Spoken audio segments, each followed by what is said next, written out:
ce jeudi 27 mai, nous recevons l'évangile où Bartimée, l'aveugle qui mendie aux portes de Jéricho, reçoit la guérison. Nous voulons regarder comment il est mu par les dons du Saint-Esprit. En ce temps-là, tandis que Jésus sortait de Jéricho avec ses disciples et une foule nombreuse, le fils de Timée, Bartimée, un aveugle qui mendiait, était assis au bord du chemin.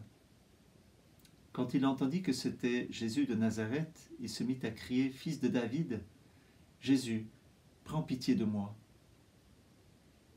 Prends pitié de moi, c'est la condition de la créature qui se sait dépendante d'un plus grand. Le don de crainte, c'est ce don qui permet de reconnaître Dieu et qui fait que nous nous reconnaissons créatures dépendants de celui qui est plus grand que nous. Le don de crainte. Fils de David, Jésus, prends pitié de moi. Beaucoup de gens le rabrouaient pour le faire taire, mais il criait de plus belle, Fils de David, prends pitié de moi. Il faut dire que ceux qui le rabrouent ne sont sûrement pas sous le don de conseil, mais Bartimée est sous le souffle du don de conseil par lequel il discerne que Jésus peut lui apporter le bien. Dans l'amour qu'il porte pour lui, il sait qu'il peut le guérir. Et puis ce Bartimée, il va aller au contraire de ceux qui le rabrouent.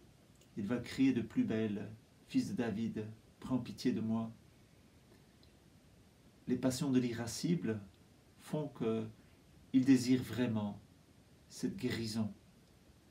On peut dire qu'il est aussi mu par le don de force qui fait qu'il est dans un combat et il vainc le combat pour obtenir sa guérison.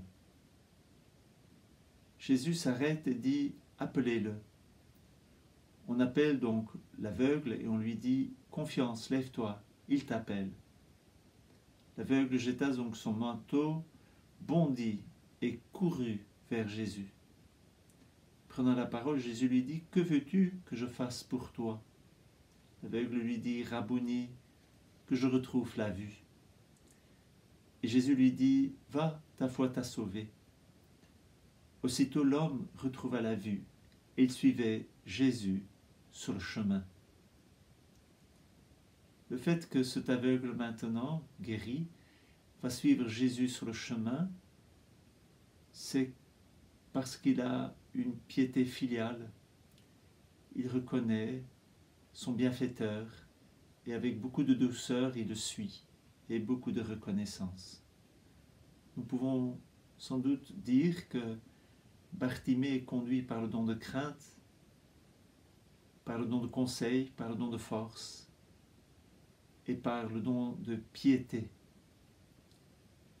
À la suite de la Pentecôte, nous pouvons essayer de découvrir quels sont les dons du Saint-Esprit qui s'expriment à travers les évangiles que nous lisons pour devenir plus sensibles aussi à l'action du Saint-Esprit et des dons du Saint-Esprit dans notre propre vie. Bonne journée, à demain.